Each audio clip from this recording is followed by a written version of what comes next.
Hello everyone, कैसे हैं आप सब। आप सभी का करियर सक्सेस के यूट्यूब चैनल पे एक बार फिर से वेलकम है। तो जैसा कि आप सब ने देखा होगा, कुछ दिन पहले जेके ग्रामीण बैंक जो कि आईबीपीएस आरआरबी 2025 रिक्रूटमेंट के अंडर जेके ग्रामीण बैंक में भी वैकेंसीज आई हैं। हर साल आती हैं। इस बार क्लर्क की वैकेंसीज अराउंड 50 के आसपास है और उसके बाद स्केल 1 ऑफिसर की वैकेंसीज भी हैं। तो काफी सारे बच्चे हर साल इस रिक्रूटमेंट के लिए अप्लाई करते हैं। आज इस वीडियो में हम डिस्कस करने जा रहे हैं आईबीपीएस आरआरबी रिक्रूटमेंट जो नोटिफिकेशन आया है, जिसका वीडियो हमने कुछ दिन पहले भी लाया था। उसमें पीओ और क्लर्क आप दोनों का फॉर्म भी भर सकते हैं। काफी बच्चे ये भी पूछ रहे थे क्या हम अकेला अकेला फॉर्म भर सकते हैं या दोनों कर सकते हैं। आप दोनों भर सकते हो, पीओ का भी और क्लर्क का भी, ऑफिस असिस्टेंट का भी। ठीक है, अब उन दोनों एग्जाम्स का सिलेबस भी सेम है, पैटर्न भी सेम है, सिर्फ मार्किंग स्कीम में थोड़ा फर्क रहता है। तो मैं आपसे ये डिस्कस करने जा रहा हूं कौन कौन से इंपॉर्टेंट टॉपिक्स आपने इसमें पढ़ के जाने हैं।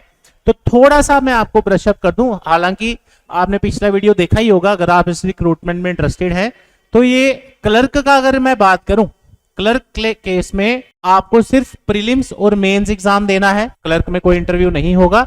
लेकिन अगर आप पेपर देने जा रहे हैं पीओ का, तो उसमें आपका प्री, मेंस और इंटरव्यू 3 स्टेजेस का सिस्टम है। ठीक है, लेकिन जो पहला पेपर है प्रीलिम्स, उसमें आपको 2 ही सब्जेक्ट आएंगे, मैथ और रीजनिंग, जिसमें आपको 40-40 क्वेश्चन यानी 80 क्वेश्चन पूछे जाएंगे और 45 मिनट्स का आपके पास टाइम होगा। ठीक है, तो 45 मिनट्स में 80 क्वेश्चन में से आपको अटेम्प्ट करने हैं। अब उसमें क्या आपने टॉपिक्स पढ़ने हैं वो हम इस वीडियो में डिस्कस करने जा रहे हैं। तो इस वीडियो को शुरू करते हैं विदाउट वेस्टिंग एनी टाइम। तो चलिए आ जाते हैं, जो मैंने टॉपिक्स आपके सामने लिखे हैं। सबसे पहले रीजनिंग की बात करेंगे, क्योंकि आपका एक सब्जेक्ट इसमें रीजनिंग आएगा और एक मैथ आएगा, न्यूमेरिकल एबिलिटी। रीजनिंग में अगर 40 क्वेश्चन आपके रीजनिंग में आ रहे हैं, उसमें से आपकी 60% के आसपास की जो वेटेज है, ये कम भी हो सकती है, ज्यादा भी हो सकती है, बट ज्यादा ही होगी, कम के चांस कम ही है। Sitting arrangement and puzzles, 40 question में से आप एक्सपेक्ट करिए 20 to 30 के बीच में आपको इसके क्वेश्चन देखने को मिल सकते हैं। तो सबसे आप कह सकते हैं कि इंपॉर्टेंट टॉपिक जो है वो आपका sitting arrangement and puzzles. Sitting arrangement के अंदर आपको क्या पढ़ना है, लाइन पढ़ना है, सर्कल पढ़ना है, स्क्वायर पढ़ना है, फ्लोर्स पढ़ना है, बॉक्सेस की पजल्स करके जानी है, मिसलेनियस पजल्स बहुत सारी आती है, डेट एंड टाइम वगैरह वगैरह, इस तरह के क्वेश्चन आपको करके जाने हैं। ठीक है, उसके बाद इनइक्वालिटी की वेटेज कई बार 5 नंबर की रहती है, मोस्ट इंपॉर्टेंट है। सिलोजिज्म आपका वेन डायग्राम बेस्ड है, ये भी आपको 5 नंबर का रहेगा। 5 भी होते हैं, कई बार 3 क्वेश्चन भी आते हैं। ब्लड रिलेशन और डायरेक्शन डिस्टेंस, इसके आप 2-3 क्वेश्चन एक्सपेक्ट कर सकते हैं। अब आप सभी जानते हैं कि बैंक के पेपर शिफ्ट्स में होते हैं। जैसे आप में से किसी का पेपर सुबह 10 बजे है, किसी का 2 बजे, तो हो सकता है किसी की शिफ्ट में ब्लड रिलेशन आए, किसी की शिफ्ट में डायरेक्शन डिस्टेंस आए। पढ़ के आपको सारा ही जाना है, वो उसी टाइम रियल टाइम में पता चलेगा कि आपको क्या आया है। तो ये टॉपिक्स जो मैंने मेंशन किए हैं, जैसे कोडिंग डिकोडिंग है, बड़ी बार इसका 5 नंबर का आ जाता है। अल्फाबेट बेस्ड 1-2 क्वेश्चन आते हैं आपके रीजनिंग के बैंक के पेपर में। सीरीज के अंदर आपके 3 टाइप्स आ जाती है, मिसिंग सीरीज, कंडीशनल सीरीज, उसके बाद अल्फा न्यूमेरिक सीरीज। ये बहुत इंपॉर्टेंट है। कई बार ऐसा भी देखने को मिला है, सीरीज की ही दोनों टाइप्स 5-5 नंबर की आ गई हैं सेम पेपर में, इसी पेपर में।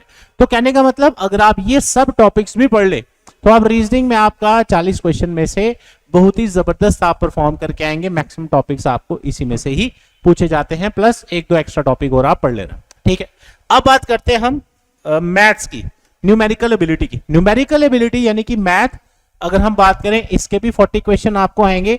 जैसे रीजनिंग में मैंने आपको बताया कि सिटिंग अरेंजमेंट टॉपिक आपका 40 में से 20 से 25 नंबर का आ सकता है। वैसे ही पीओ क्लर्क, पीओ में हालांकि सिटिंग अरेंजमेंट के क्वेश्चन ज्यादा आते हैं, क्लर्क में हो सकता है 25 की जगह 20 आ जाएं, बट आएंगे जरूर। ऐसे ही मैथ्स में डेट एंड रिपीटिशन आपको पढ़ के जाना है। तो पीओ के केस में आपको काफी क्वेश्चन इसके देख सकते हैं आप, 15 से 25 क्वेश्चन आपको डीआई के मिल सकते हैं। क्लर्क में हो सकता है 15 से 20 क्वेश्चन आ जाए। ठीक है, क्वाड्रेटिक इक्वेशन 5 मार्क्स का है, ये भी आपको पढ़ना है। Number series 5 marks. सिंप्लीफिकेशन, अगर मैं क्लर्क की बात करूं, तो क्लर्क के पेपर में, आरआरबी के पेपर में, जेके ग्रामीण की अगर मैं बात करूं, तो इसमें आपको 10 से 15 क्वेश्चन कई बार पूछे गए हैं। और अगर हम पीओ की बात करें, वह अप्रोक्सीमेशन में कह रहा हूं 5 से 7 क्वेश्चन आ सकते हैं।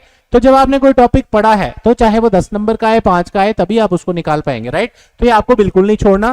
प्लस जो आपका अरिथमेटिक पोर्शन है, percentage, profit loss, ratio proportion, mixture, alligation, ages, average et cetera, वो आपके 10 से 15 क्वेश्चन बनते हैं आपके इस पेपर में। तो ये प्रीलिम्स का जो फंडा रहता है बैंक के पेपर में, ये आपकी स्पीड चेक करने के लिए होता है। तो कितनी जल्दी आपकी कैलकुलेशन आप करते हो।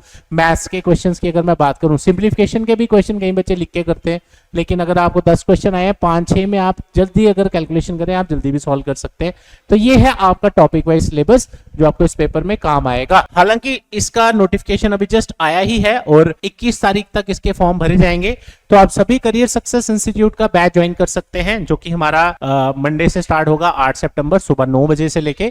इसमें आप हर तरह के एग्जाम्स कवर कर सकते हैं, चाहे बैंकिंग हो, एसएससी हो, जेके एसएसबी हो। अगर आप बैंक की तैयारी करते हैं तो आपको 2 घंटे क्लासेस के लिए आना, जिसका टाइम 10 to 12 रहेगा। और अगर आप ओवरऑल तैयारी करना चाहते हैं तो आपको 3 घंटे की क्लास पढ़नी है, दैट इज 9 to 12। मेरा नंबर ऑलरेडी आपके पास है 9419145317। या विजिट कर सकते हैं career success, opposite science college canal road, Jammu. जे&के में सिर्फ हमारा एक ही ब्रांच है। और अगर आप चाहते हैं फ्री काउंसलिंग के लिए, डेमो क्लासेस के लिए, तो इस नंबर पे कांटेक्ट कर सकते हैं। डिस्क्रिप्शन में सारी डिटेल्स मेंशन की है, आप वहां से हमें कांटेक्ट कर सकते हैं। Thank you so much, all the best, जय हिंद।